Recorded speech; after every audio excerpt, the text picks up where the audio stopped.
Hi, this is Sandra. Welcome to my YouTube channel. Ah, I'm in the garage. If you take a look around, trying to find the perfect lighting. I suppose this should be okay. Yeah, I've been waiting for the perfect moment, the perfect equipment to help me share my story, and the perfect venue. I just don't seem to have those things. And if I keep waiting for perfection, I probably won't get to sharing my story. I felt I should share it now as the DV 2024 are getting ready to get their news, and I just wanted to offer some kind of encouragement by offering my story. So please don't mind my background. I don't even have a house yet.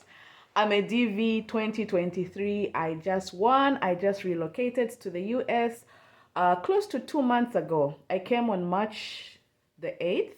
So May the 8th, I am going to be clocking 2 months. So yeah, here I am. My story right now is not. It will have nothing to do with success in the US because I am not yet there. I'll be sharing my journey as I go along. Especially information from Zambian TV winners. Oh, it was hard to find. I only came across one towards the end of my journey, and that was, I think, Mr. Levy. He has a YouTube channel called Till the End TV, and it was such a breath of fresh air to come across his channel. But otherwise, I found a lot of help from the Kenyans. Yeah, a lot of them share information.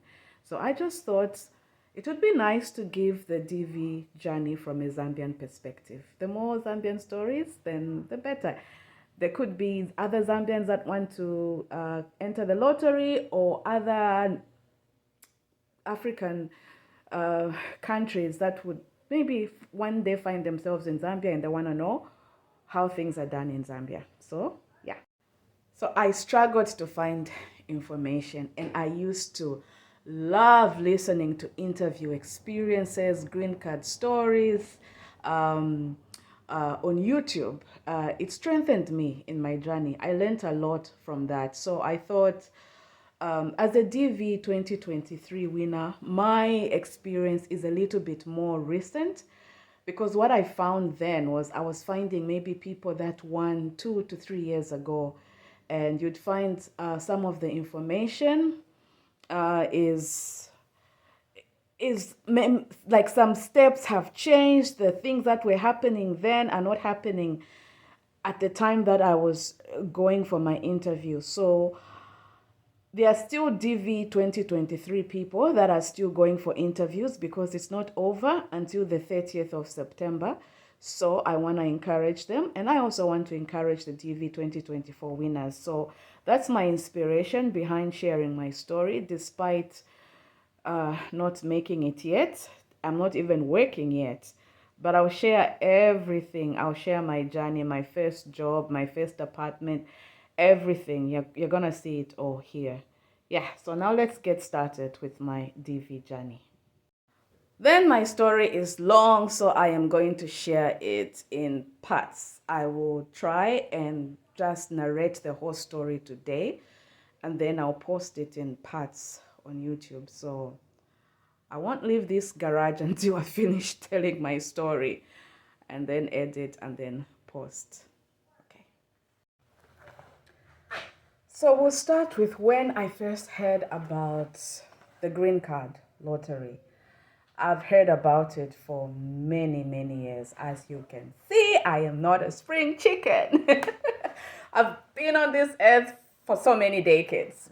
So I did hear about the green card lottery. First of all, I have a cousin that won it, I think, 10 years ago.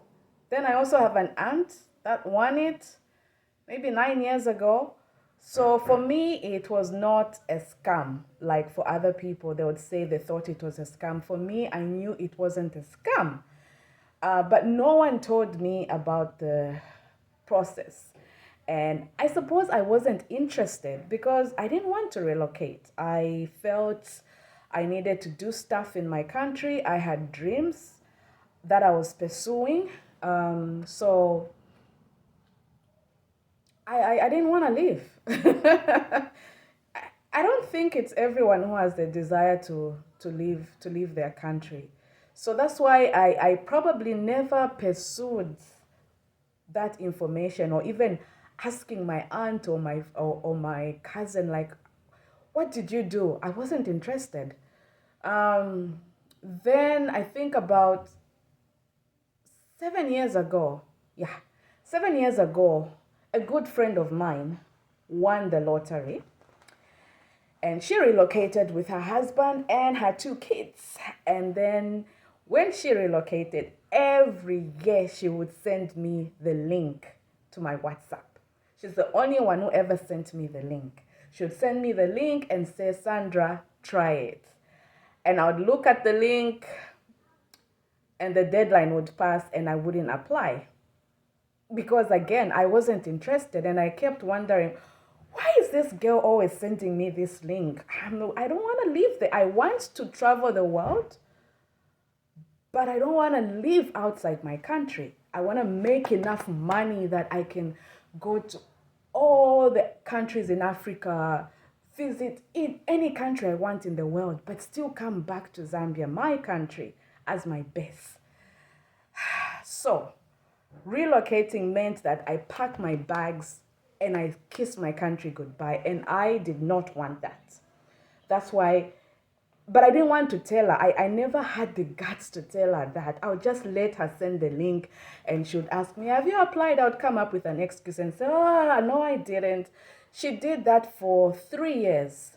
For 3 years, she would send me the link, and I would not even click on it, and I would just let the date of expiring just pass. I also have two siblings that are in the US. They came as students, and they've been here since then. They changed their status.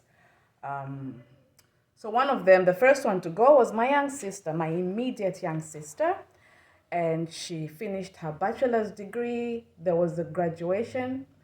She invited us. She sent invite letters for us to go to the embassy to apply to attend her graduation. Again, I refused. I was like, I am not wasting money going to the embassy to apply for a US visa. I stated that if I ever need to come to the US, I will get my visa, because I believe that God would have prepared the way for me, okay?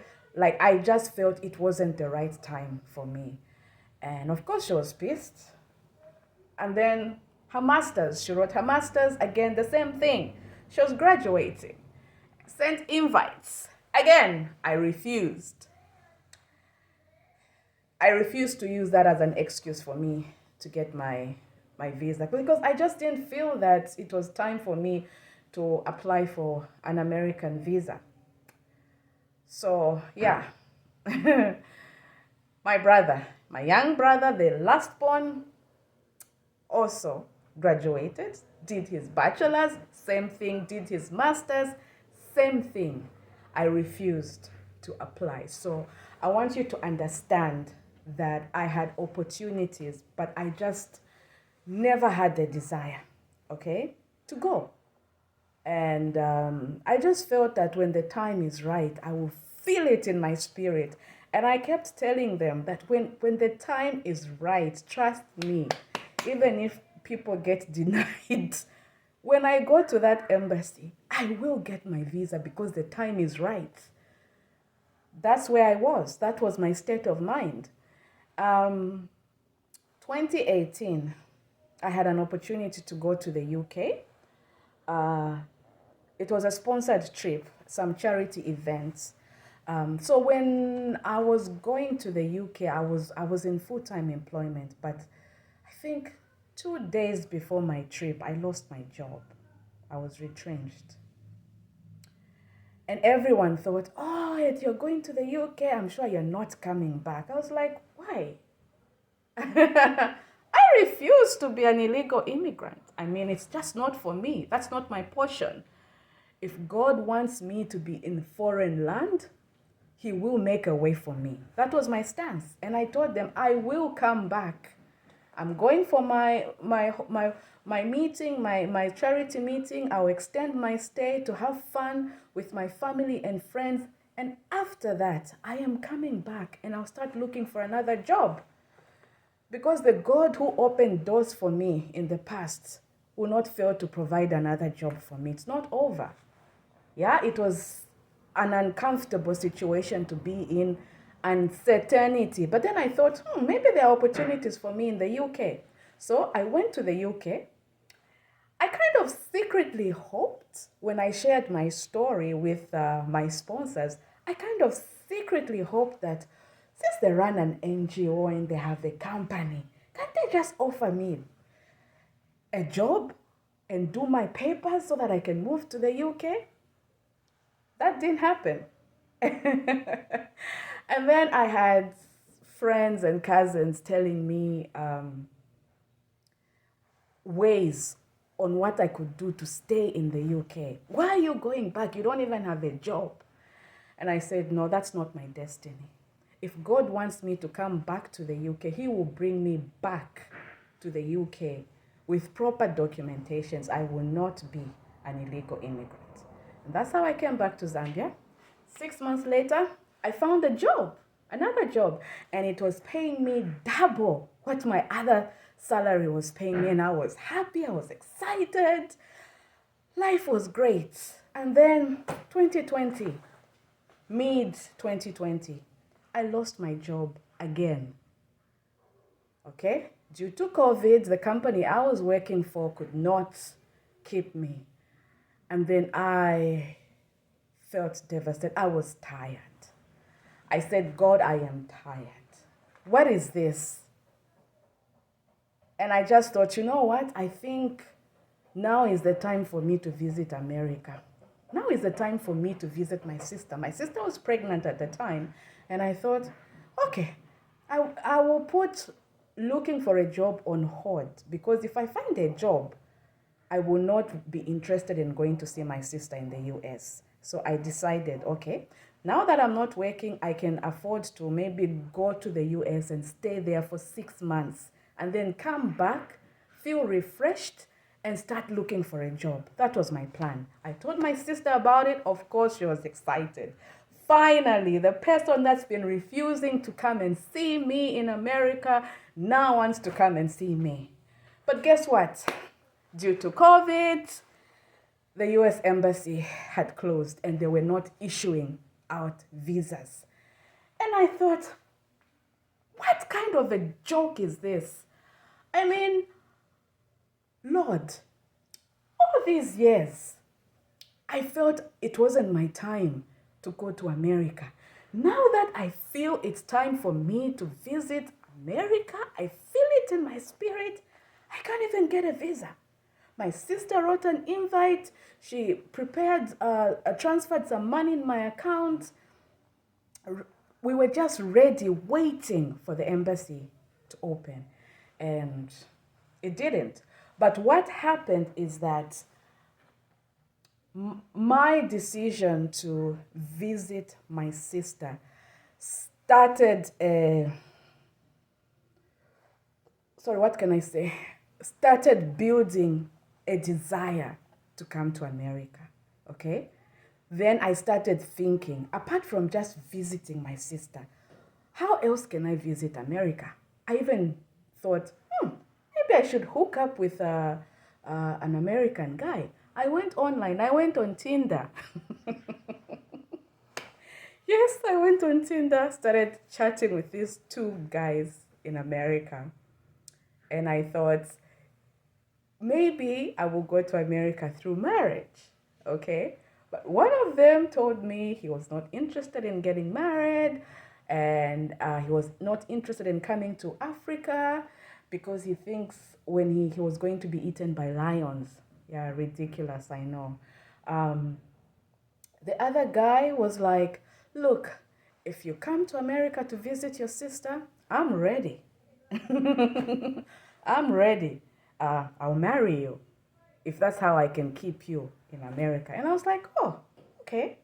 Maybe this is how I'm going to go to America. And then, as I was, after weeks, or I don't know how long passed, what time frame passed after that, I was scrolling, I was on my Facebook page, okay? And then I saw a post from the US Embassy. They were advertising the green card lottery. And I thought, oh, would you look at that? Because I had totally forgotten about the green card. And I thought, oh, wow, this is the stuff that my friend Ruth used to tell me about. She even used to send me the link, and I used to refuse to apply. And I thought, I clicked on the link out of curiosity. I thought, let me see, maybe if the questions are not hard, I'm going to apply. I clicked on the link and I saw that these were questions I could answer. I had a passport, I could answer personal information about myself. All I needed was a photo of myself. And I read the importance of the specs and everything. And so, yeah. And I thought, I can do this. So the next day, I went to a photo studio. I took a, I took a photo, and then I came home. I looked at it. I felt this picture is not bright. I thought, no, I was upset because I thought, no, let me apply now because they say the earlier you apply, the higher your chances. I don't even know where I heard that ridiculous comment. Um, and I thought, I want to apply now. But then I thought, no, no, no, no, no. I need to go back to the studio and get another picture. It took a few days before I could visit the studio again, took another picture, and this time I was satisfied with the picture because it looked nice and bright. And that's the one I used. I applied and I said, you know what? I'm just spreading my bread, casting it upon many waters. I don't know which way the Lord will open for me, whether it will be this way or that way. But I'm just doing that. And I forgot about it. I started a farming project and I was engrossed in the farming project because by now the American embassy had opened for visa applications, but the money that was in my account had been used up. So I knew that it's pointless, even if I have an invite from my sister, even if I go to the US embassy, they would deny my visa because my case is not strong. I'm still unemployed. I don't have money in my bank account. I don't have strong ties to show that I will come back. So the plan was that let me get into this farming project.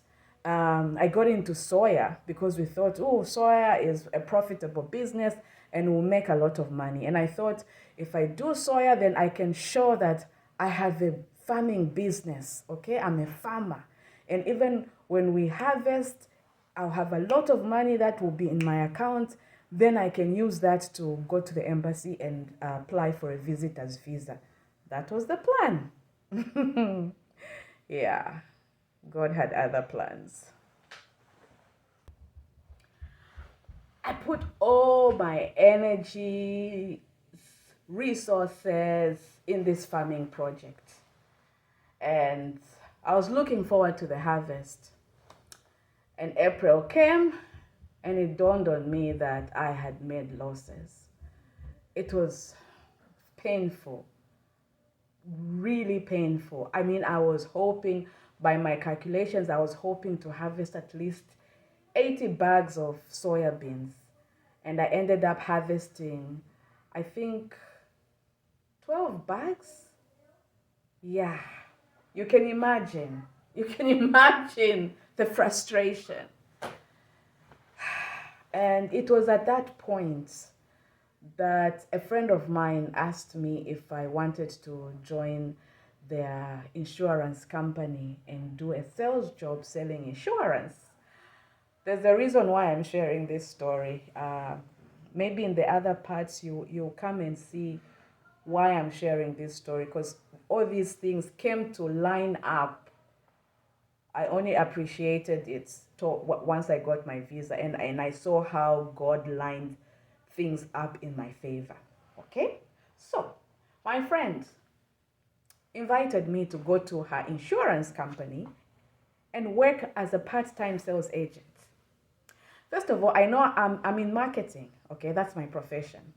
And I hate sales. And I hate jobs that I have to do to get a commission.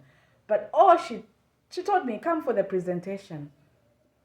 Maybe you might stay or not. I ended up staying just to please her. And then in the end, I started thinking about it. I was like, you know what?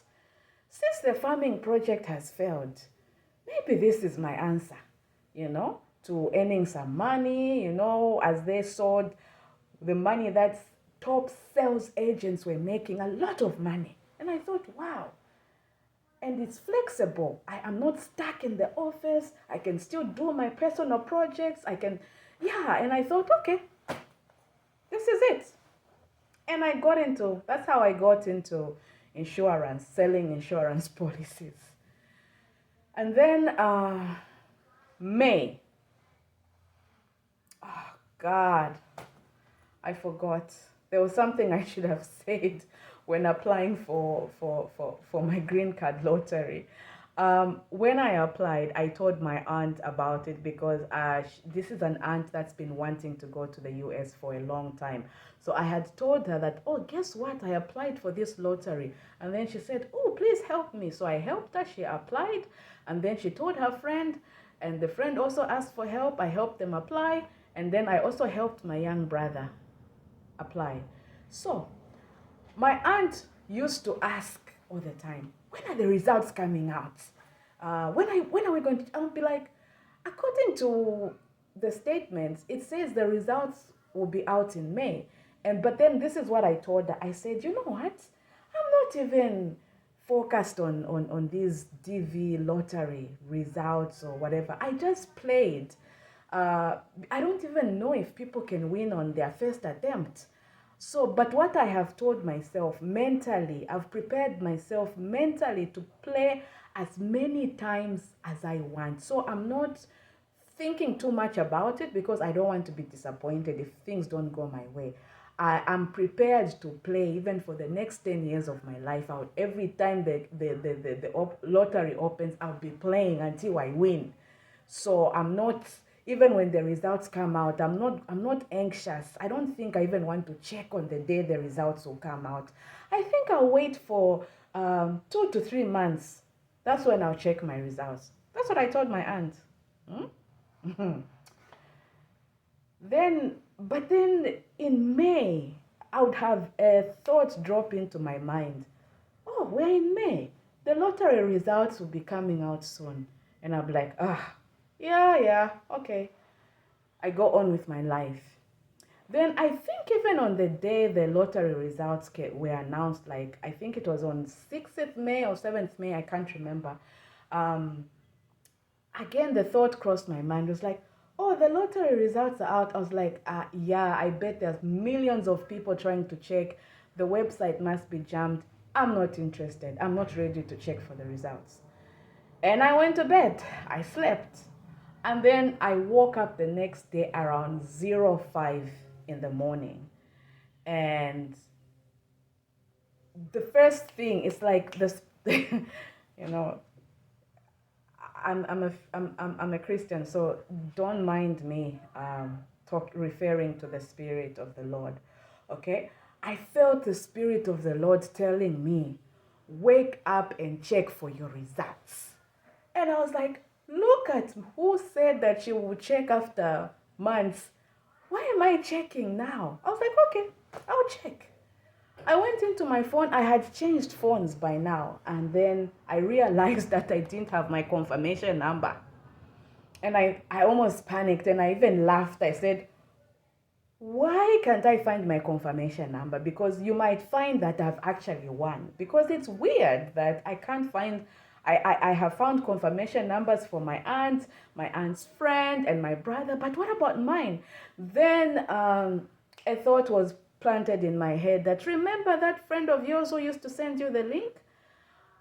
When you applied for the lottery, remember you sent her a WhatsApp message telling her, look who's finally decided to apply. Go into the media, you will find the confirmation. I went to our WhatsApp chat. I went to the media, whatever, scrolled through the pictures and then lo and behold, I found my confirmation, the screenshot I had taken for my confirmation number. That's how I entered, and then I found you have been randomly selected.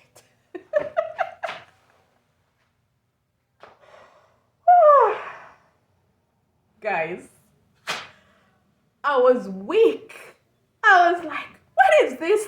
Have I won or what? Because it wasn't even saying directly. It was saying something like, it does not guarantee that you have the green card, something like that. So I thought, does not guarantee 40. Have I really won? So I thought, okay, let me check for the others as well, since I have their confirmation numbers. I checked for my brother. I saw you have not been randomly selected. Same thing for my aunt and her friend. And then I realized that, oh my gosh, I've actually won this. It was 05 and my mom was visiting my sister in America, and I just sent them a message. I was like, guys, I think I just won the green card lottery. And I sent them the screenshots, and I even sent my friend, the one who used to send me the link. I was like, what does this mean? Read, maybe I'm not understanding. What does this mean? Does this mean I've won? And yeah, everyone called me. My mom called me, my friend called me, we were on the phone talking. And yeah, I was super excited. I was like, oh my God. Hey. Anyway, that's how I entered the lottery. It was a long story, a long introduction. And now, the next part of my video, I'm going to talk about my journey, the process now from when I found out I had won the green card lottery and the steps that followed.